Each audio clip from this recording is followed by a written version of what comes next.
Before I begin today's video, I would like to shout out an underrated individual I have had my eye on for a while. This player is Brian, a very small but skilled player who has, over the past year, led from skill jump to skill jump and today is progressing on some very hard levels. To show you what I mean by this, he has only beaten 10 demons, with his hardest currently being Bloodbath. He beat Bloodbath as his 8th demon about 5 months ago, but since then, he has made significant progress on Infernal Abyss, beat Thanatophobia and Aku as his 9th and 10th demons, and is progressing on Bloodlust as his new hardest and 11th demon. Yes, he is going to beat Bloodlust as a jump from Bloodbath while also having it be his 11th demon. This should show how insane his improvement has been, and though he isn't quite there to be considered a top demon slayer just yet, I would recommend subscribing to him and keeping an eye on him. I can guarantee you we will only see him improve as time goes on, and if you all went and gave him some support, I bet it would inspire him even more to tap into the potential I am confident he has. This shoutout isn't necessarily for a player who has done great things without recognition, as his hardest technically still is only Bloodbath at the current moment, but I wanted to shout him out anyway because I believe supporting him would give him some drive to tap into his unsurfaced skill. His channel is crazily small, so please go check him out. The link to it will be placed right at the top of the description, so please take the few seconds necessary out of your day before you watch this video to give him some love. He would definitely really appreciate it, and I would too. Enjoy the video.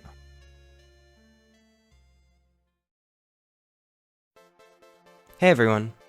So, for my past 4-ish videos, I have indulged in very documentary and research-based content, and while you guys definitely do seem to like that, I thought it would be a nice change of pace to switch it up a bit and go back to the roots of my channel, where I did more community discussion and level review style works. I wanted to get back into that vein of content for a while now, but I've never had a good enough topic to discuss. That is, until Cybernetic Crescent was fully showcased. If you do not know, Cybernetic Crescent is an extreme demon by Viprin and many more that is meant to be the sequel to Digital Descent and the finale of the trilogy of Artificial Ascent and Digital Descent. Artificial Ascent and Digital Descent are two of the most famous extreme demons in the game's history, not to mention two of the most recognized and loved.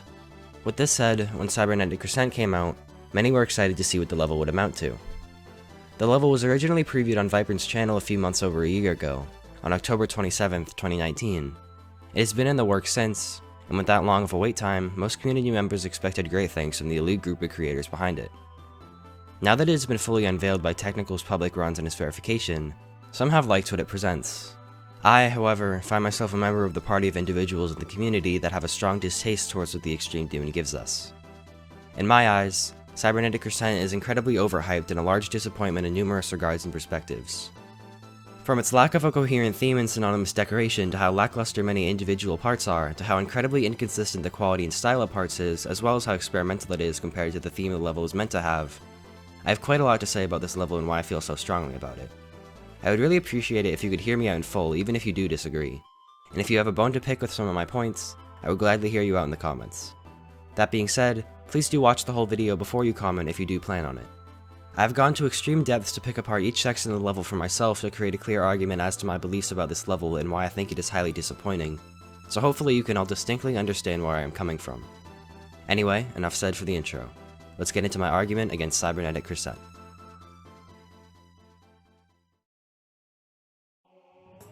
The first and most significant flaw in Cybernetic Crescent that I have to detail is its lack of a coherent theme. Before we get into what I mean by that, we should establish what the motivation behind Cybernetic Crescent is, and what type of level it is attempting to be. If we assume that Cybernetic Crescent stays true to Artificial Ascent and Digital Descent, the first two levels in the series of 3, Cybernetic Crescent would be made with the notion of a technology-themed design mega-collab. With this in mind, every part in the level should in some way, shape, or form attempt this technology-themed design style, whether it's done well or not. For example, while not all parts in the levels like Artificial Ascent and Digital Descent look great, they are all coherent with each other in that they attempt the same thematic concepts, which is why the level feels like a smooth ride all the way through even though some parts are definitely better than others. While Cybernetic Crescent is similar in the regard that some parts are definitely better than others, the underlying theme that both Artificial Ascent and Digital Descent had to tie the parts together seems to be missing entirely in Cybernetic Crescent. From this perspective, though some parts aren't bad on their own, they don't fit in at all with the context of the level, which throws the flow, direction, and theming off of the entire mega collab. And I am not just talking one or two parts here. The entire level seems to jump from style to style every few parts, and from my point of view, it leaves the viewer lost and confused as to what the level is even trying to accomplish. But I'm not going to just tell you this. Let's take a look at some of the parts that offend this concept so you can see it for yourself. Right in the first two parts of the level, we already have a jarring contrast that tarnishes the thematic direction. These two sections are Codex and Shoutout, respectively. Codex is honestly an amazing part of the level. It stays true to the song and theming of Cybernetic Crescent, while also managing to build off concepts set in stone by artificial Ascent and digital descent. The way Codex switched up the colors but still managed to make it resemble its parts in the two predecessors is amazing, and in my opinion, it's the best part in the level. Codex really succeeds in this manner to bring out the best in the theme of Cybernetic Crescent, but unfortunately, it goes downhill from here. Shoutout's part after this does seem to attempt a tech-like theme, but the way it flatly drops the dreamy feeling that Codex's part set is really a disappointment, and overall, the part seems way too static and leveled. While I do like Shoutout's style in his solos and I don't necessarily think it's awful decoration, it completely severs the connection between the two sections of the level, breaking that thematic tie that artificial Ascent and digital descent managed to keep consistently throughout their entirety. For comparison, let's take a look at AA and DD and how their first two parts transitioned. In AA, Codex Germanics has incredibly clean thematic flow, and it keeps the design and technological ideas consistent while building on each other with totally separate ideas. In digital descent, Codex to Kips is also a very clean transition that preserves the theme in a great way, and those two levels are great for comparison, as they really juxtapose Cybernetic Crescent's jarring contrast between Codex and Shock. Other parts in CC like Galvatron, Samifying, and Serpunch completely toss the thematic setting out of the equation and make nonsensical works that aren't necessarily bad on their own, but don't fit in with the level at all. Again, don't get me wrong, these are cool parts, but they don't feel like they belong in the slightest. On the other hand, while parts like Rustam, Nazgub, Terran, and Devon aren't objectively the best works in the game, their consistencies in not only the theme but to each other makes them the best parts in the level from this standpoint. With this all in mind, from my point of view, Cybernetic Crescent can be considered at its core a jumble of designs, styles, ideas, and concepts that sacrifice any clarity that extremes like Artificial Ascent and Digital Descent had. And before I close out this half of the video, I want to address some claims Viprin and others have made against this point I present here. You see, some members of the community have managed to work this all out and are calling out the level for it, and I've seen a common rebuttal that I want to knock out here before I get 1,000 comments about it. Viprin himself has, in response to all this criticism, asserted that Cybernetic Crescent was meant to be more of an experimental work than AA and DD. Now, first off, this doesn't make a whole lot of sense to me. Why do some parts like Devon, Codex, Terran, and Rustam stick perfectly to the technological design theme and don't really do anything experimental, while others like Galv and Serpunch just go crazy with their ideas? This makes it seem to me like this is either a false excuse that was never set in stone as the level was created, or that it was a theme that was horribly enforced. On top of this, the sentiment of making Cybernetic Crescent an experimental level was just an awful idea at its core. We already have Artificial Ascent and Digital Descent as the levels that set the standard as a design-themed technological mega collab, and to all of a sudden make CC something completely separate is a nonsensical idea to me. While I think it's not a bad idea to try something new with the level instead of just making it identical to AA and DD, you have to set that in stone prior to the organization of the MC, and if you are going to go for that as your thematic setting, you actually have to have some sort of idea. You cannot just say that the parts are supposed to be experimental and let the creators do whatever they want. That is what leads to a mess of a mega collab, and if that is really what happened with Cybernetic Crescent, I would not be surprised. This is very disappointing to me, as I think the way Artificial Ascent and Digital Descent managed to build on each other with new thematic ideas, while also keeping the same base coherence that connected them is something I was definitely looking forward to in Cybernetic Crescent. This is just bad hosting, and Viprin really did just set the theme as experimental and let the creators do whatever they wanted in their parts. And again, this is what has likely led to the jarring contrast between the ideas that the parts attempt. And if Viprin did not do this and instead has made up the experimental sentiment as an excuse to get away with the fact that none of the level fits together, then I'm even more disappointed. But I will give him the benefit of the doubt and say that it was just poorly executed from the start, as I don't think he would lie about that. Either way, it has led to Cybernetic Crescent becoming inconsistent in its thematic connectivity and design compared to its sister levels AA and DD, which is a big reason why I assert that Cybernetic Crescent is a large disappointment and fails to live up to the standard it was expected to meet. In my prior argument against Cybernetic Crescent, I gave the level the benefit of the doubt when it came to the actual quality of the decoration, ignoring that detail and instead observing its flaw in the form of how none of it is tied together thematically. But it's not as if the entire level has great decoration and it just lacks a consistent theme. Some parts in the level are honestly very underwhelming in general, and I want to take a look at some of them individually and talk about why in the second part of this video. And before I get into this section, I want to assert that I'm going to have decently high standards for rating the parts I am mentioning. This is because of how elite the class of creators behind this project is, and how it is one of the biggest levels of 2020. And while not all parts are bad, some are seriously lacking in many aspects of creating, and it's something I really hate to see in such a high class and hyped demon. In the general scheme of the level, There are a handful of parts that seriously pull down its overall quality. The biggest offenders are, from my point of view, Shoxidian, Fertifunky, Nazgub, and Heinz. There are also a few other parts I want to mention, but let's talk about the big offenders first. The least notable out of all the parts just listed is probably Shoxidian. I talked about this one before briefly, but I will go into more detail here. Shock's part is very static overall, and that's my biggest complaint with it. It feels very flat and devoid of the energy that other parts in the level have. The colors are also pretty gross, and the way the black overlaps in the pastels is very unappealing to me. The part overall doesn't make a whole lot of sense, from its color palette to the designs and usage of black to its weird movements. The designs overall seem to be way too simplistic, and I feel like Shock could have done a whole lot better. The way the part doesn't fit with the song at all also throws it off heavily for me, and if I had to give it a rating, I would say it would get a 4 out of 10. It does have some interesting ideas, but the execution is seriously subpar.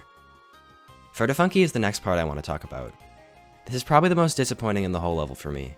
Fertifunky is one of the best design creators in the entire game, so to see such a below standard part really makes me sad. First, though, let's start with the good. Honestly, besides the colors, there really aren't that many positives in this section. I do like the pink and blue palette chosen, though, and I would actually attempt at the theming unlike some other parts in the level. Beyond that, though, it's really lacking. From the weird amateur movements to the empty custom background and block design, this part was the one that really threw me off when I saw all of CC for the first time. I feel like I don't have to beat this one in. It's pretty easy to see how amateur the designs and movements are. Nazgub is the next part I want to mention. This one has so much lost potential and it really makes me sad. It has such great color combos and ideas, but it just completely loses its edge by its inability to capture the mood of the song. It's clear what Nazgub was going for. A techie green, black, and yellow part that gets more intense at the build-up of the song. Unfortunately, it really lacks pulse work and movement, and though the background has some excellent motion, the designs themselves feel extremely static and lack the pulses needed to capture the essence of the song build-up. On top of this, the yellow gears with curved lines in the foreground feel very amateur and too modern in their construction, and it takes away from the integrity of the part. Overall, while I believe Nazgub has great ideas, the execution could have been so much better, and it's unfortunate it fails to capitalize on what promise it shows. Like I said, it's just a lot of lost potential from what we know these creators can do.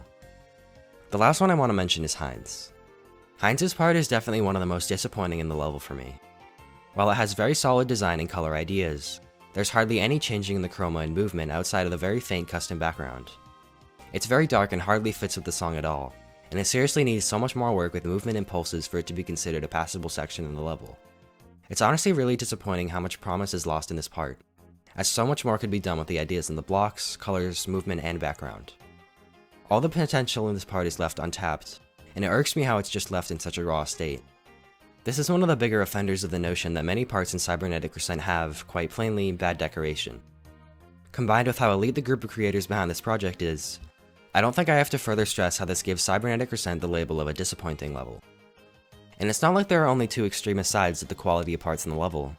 Despite not all parts not being as disappointing as the one I just mentioned, most just have mediocre at best decoration, such as ones like Viprin, Rustam, and Terran. I fail to see any part in the level besides Codex that actually stands out as very good decoration, and I would like to see at least 2 or 3 more parts like that in the level.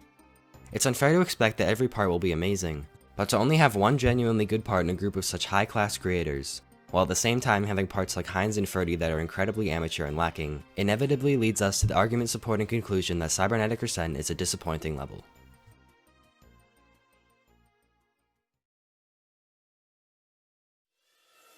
So, what can we draw from all this?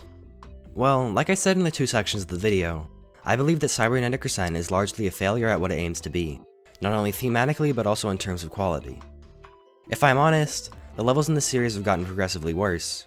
Artificial Ascent is a very thematically tied extreme demon that is matched with very high quality decoration for even today's standards, which is why I believe it is the best of the 3 in the trilogy. Digital Descent, in my eyes, is a step down from Artificial Ascent, keeping the theming that ties all the parts together well but lacking the quality decoration, with a lot of parts in DD leaving much to desire for improvement. And Cybernetic Crescent is the ultimate disappointment after both AA and DD. It not only has lackluster decoration, but it also fails completely to have a consistent theme or style that connects it all together. This is why I believe that, compared to not only its predecessors but to also the experience of the creators and hosts behind it, Cybernetic Crescent is a considerable disappointment as to what it should have been. After Digital Ascent and the step down it took from Artificial Ascent, I was not too confident in Cybernetic Crescent's outcome being positive, but I did have a small sliver of hope. Unfortunately, it has failed to meet my expectations, and in my opinion, it should have failed to meet your expectations too. For a level this significant in Elite, it's completely okay to have high standards, and I definitely haven't set mine so high that it's unreasonable. There are tens upon tens of smaller mega collabs organized and built by much lesser known and experienced community members that are significant steps up in quality from what Cybernetic Crescent puts forth. I won't keep beating a dead horse, though. I presented my arguments in this video in the most clear and effective manner I could manage, so I'm very interested to see what you all think about the situation. With that notion considered, I would love you guys to get some discussions and thoughts circulating in the comments. I definitely don't think my ideas are the only correct ones out there, and while from my point of view they are the most reasonable conclusions, my perspective only spreads so far, which is why all of your points of view would do wonders to help me expand mine and others' outlooks on the topic. I do thank you sincerely for watching this far and hearing me out in full, as that is what manages to give you a complete picture of the argument I am trying to portray.